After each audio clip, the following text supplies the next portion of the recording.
Ẹ káàbọ̀ sí ẹ̀kọ́ kíkà ojoojúmọ́ ti ìjọ ẹ̀dá tuntun. Òní ọjọ́ 24 oṣù kẹsàn-án ọdún 2025. Àkòrí: àwọn àmì àkókò náà. Ìwé orin 7:3. Jésù ń bọ̀, kọ orin ayọ̀ náà. Ẹ̀kọ́ àkọ́sórí: nítorí náà, ẹ máa ṣọ́nà bí ẹ̀yin kò ti mọ ọjọ́ tàbí wákàtí tí ọmọ ènìyàn yóò dé.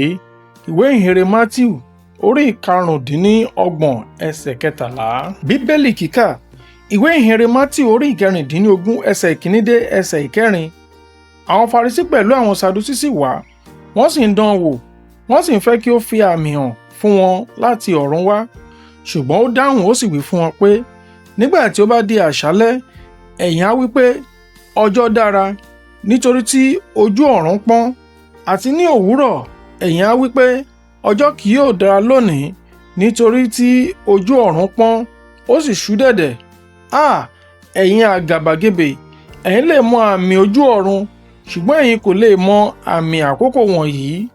Ìran búburú àti panṣágà ń fẹ́ àmì, a kì yóò sì fi àmì fún un, bí kò ṣe àmì ti Jónà wòlíì. Ó sì fi wọ́n sílẹ̀, ó kúrò níbẹ̀.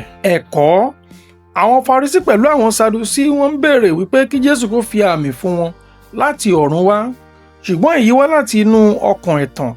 Wọ́n ti rí ọ̀pọ̀ iṣẹ́ ìyanu, síbẹ̀ wọ́n kọ̀ láti gbàgbọ́. Jésù bá wọn wí nítorí tí wọ́n wá ń wo ojú ọ̀run, ṣùgbọ́n wọ́n kọ̀ láti wòye ohun ti ẹ̀mí tí ó wà fún àkókò wọn.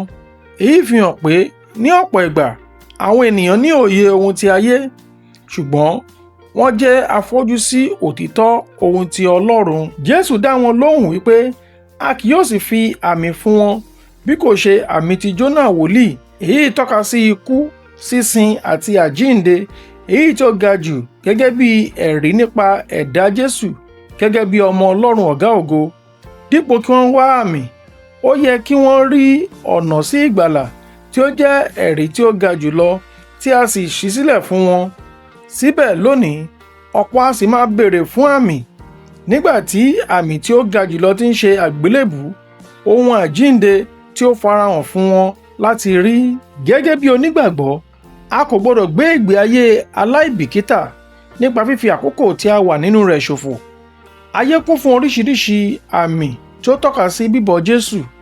Ojúṣe wa ni kí a máa ṣọ́nà, kí a sì dàgbà nínú ìgbàgbọ́ wa àti nínú ìgbé ayé wa nígbà gbogbo.